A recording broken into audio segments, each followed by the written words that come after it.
I thought I heard Brown Santa come by. Check it out. Brand new shoes for Jet Li.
It's time to take it around back.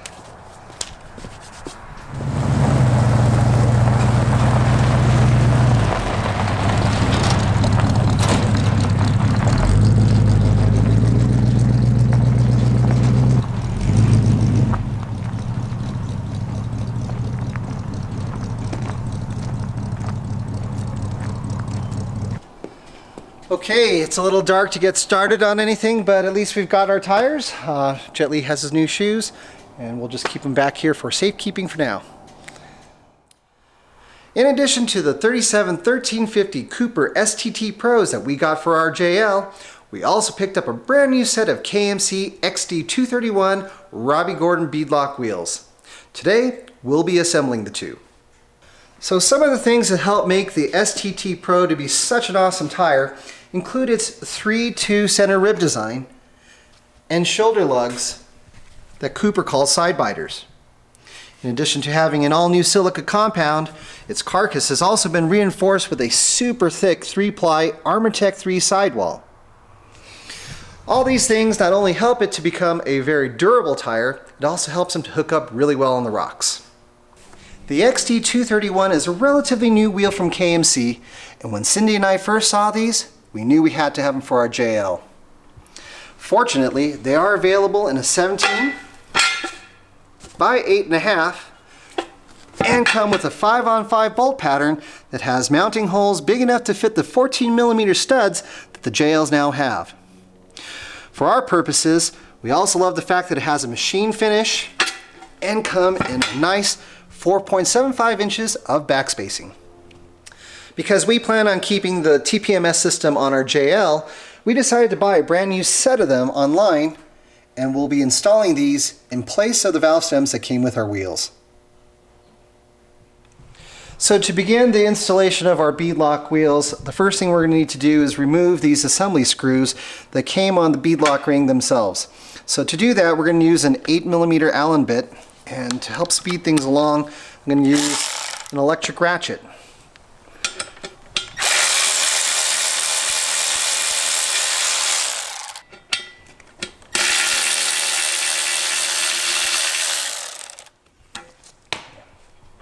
So now we can take the ring and set it aside. Okay, so now we're going to take one of our TPMS sensors, take off the valve stem cap, apply a little bit of Rue Glide or dish soap or any kind of a light lubricant just to help make it go through easier. We're going to place it inside the valve stem hole and then attach our tool onto it. Pry up.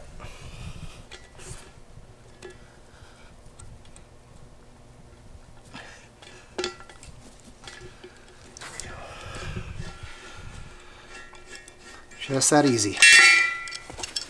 Okay, valve stem cap on for safekeeping.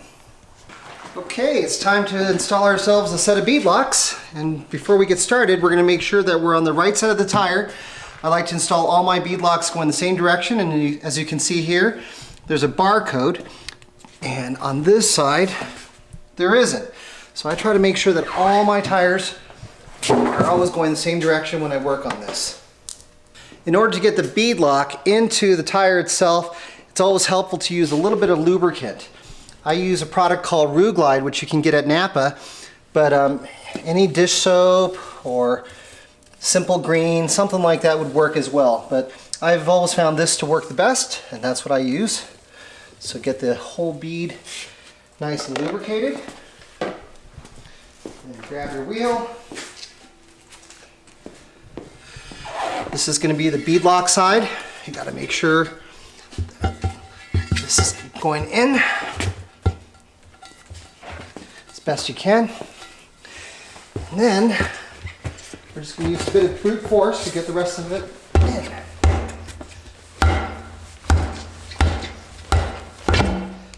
Just like that. Alright, so now that we've got the wheel installed into the tire, there's a problem that we need to address with this particular setup, and that is this ridge that you see right here. This ridge is where the bead of the tire actually physically needs to pass. And as you can see, it's about 1 inch thick right here. By contrast, this is an old Chamber Pro 2. You can see that ridge is only about 1/4 inch thick. Alright, so normally we would use something like a 5-gallon bucket to set everything on top of and allow gravity to help us to seat the bead on the other side of this tire. So what you're going to see here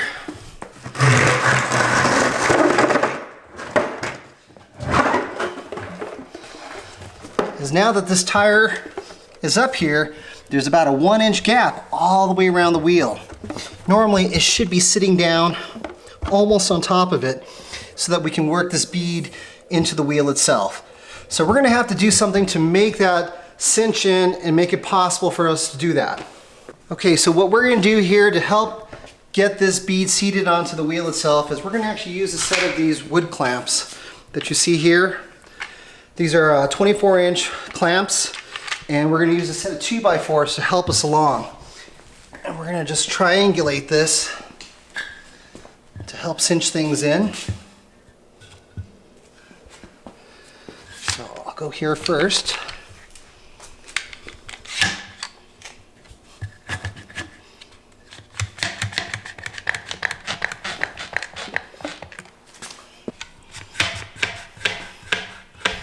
Try to get it down as evenly as possible.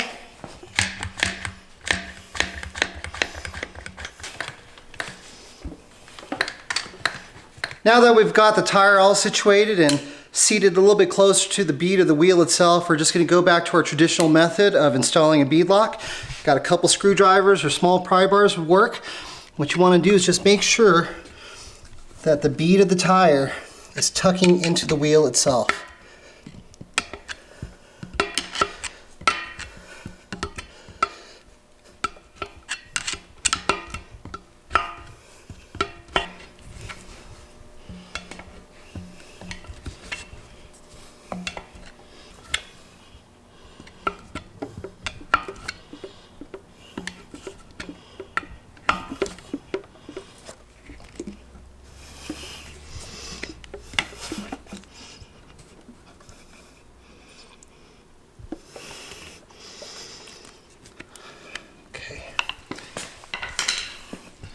So now we're going to take a dead blow hammer. We want to make sure that everything is seated well.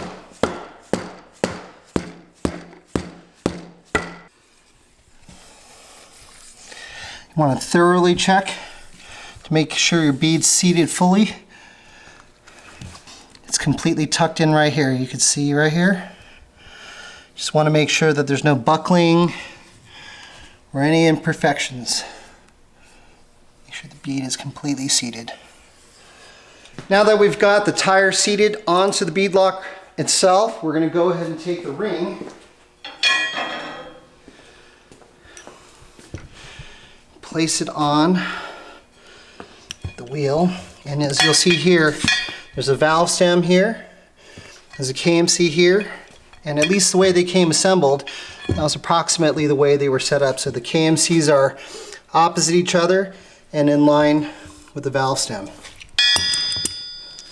So what we're going to do is we're going to try to make sure as best we can that the ring is lined up with the mounting holes. And we're going to drop in 4 of these screws opposite each other.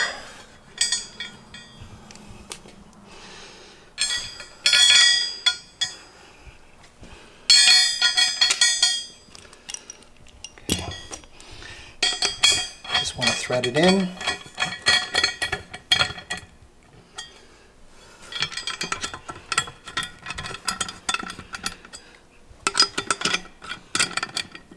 Hand tight for now to make sure that nothing's binding up. Okay, so the process with bead locks is you want to take your time. You're going to be going around this thing countless times. So I usually just start with the hand ratchet. I'm just going to tighten this down. Come across.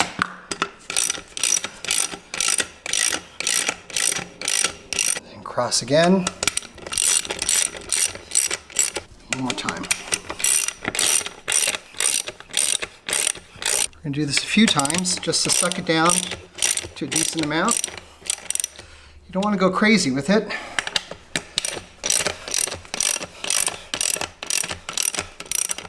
So I like to install another set of 4 bolts here so that we can do a star shape.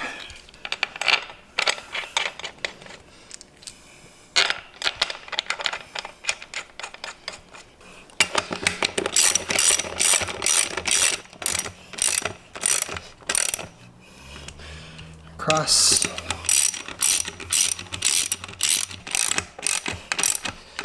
And then for a while, I'm just going to go back and forth, a star shape.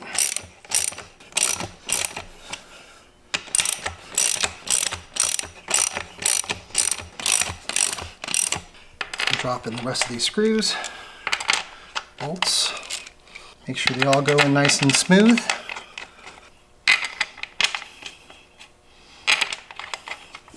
So to hurry things along, without going crazy on them, we're just going to use an electric ratchet just to help sink down all these bolts, but we're not actually tightening anything down yet. We're just small incremental steps.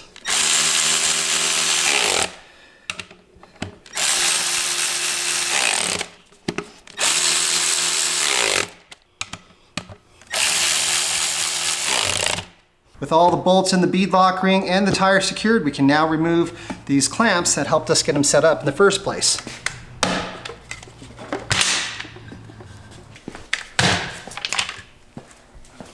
Okay, we're getting pretty close to the end now, so I'm getting my torque wrench out and setting it to 24 foot-pounds of torque.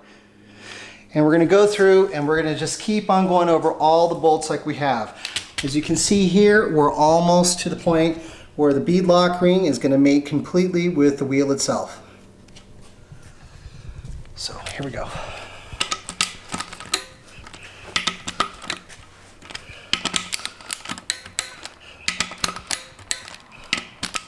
It's a slow, tedious process, but you just want to take your time. And just keep on going until there's no more movement.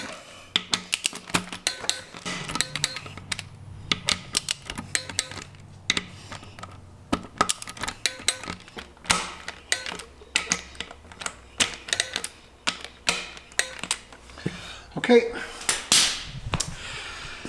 that's it. This is ready to go. Just need to air it up. It'll be done.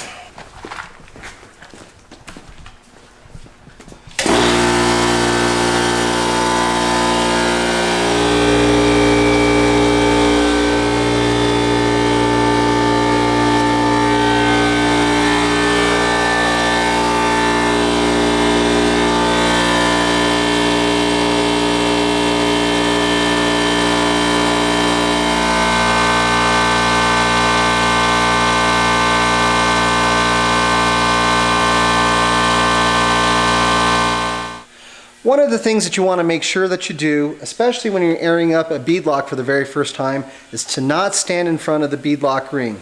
That's one of the reasons why I have a very long hose for our air up tool, and you can see right here it's well out of the way. Just in case, it's always smart to be safe. Okay, we're about 30 psi. That's where I'm going to set it for now.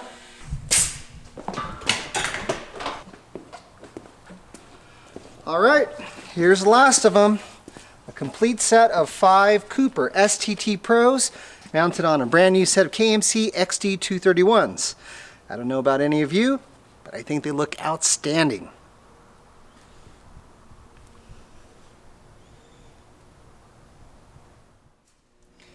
I know it's silly because we don't have a lift installed yet, but we're really excited about the fact that we have our wheels and tires assembled. We're going to try to install them anyway and see what they look like.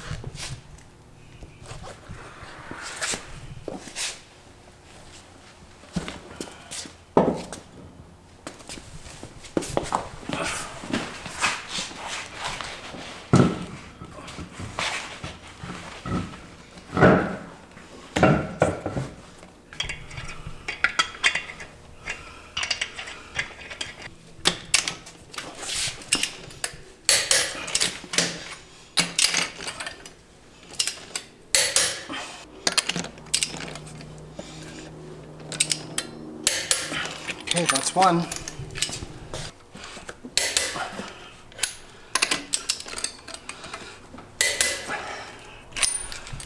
So there you have it. This is essentially what our Jeep will look like after it's been lifted. It's still on the rack, so it's up in the air.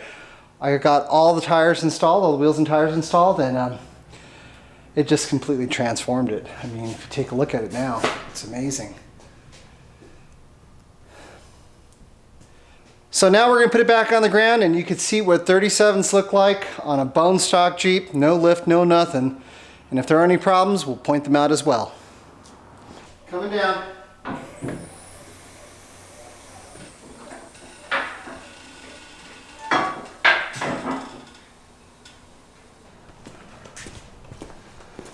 It actually looks pretty good. If we weren't wheeling this Jeep, I think this looks pretty decent as is. Nice low stance, pretty aggressive. You can definitely see there are a few points that are going to have a few issues. If you were to leave it stock, this clearance right back in here on the fender liner looks pretty tight.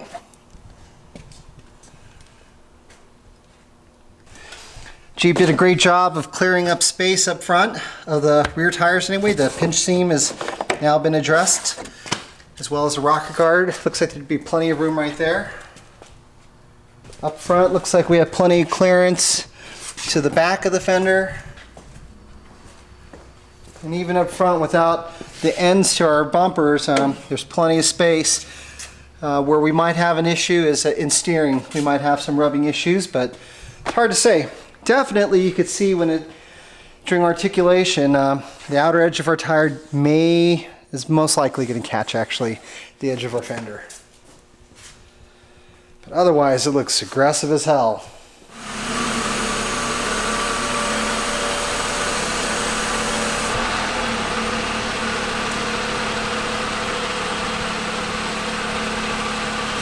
And there you have it. Bone stock with 37-inch tires. All we need to do is install a lift and it'll look a lot better.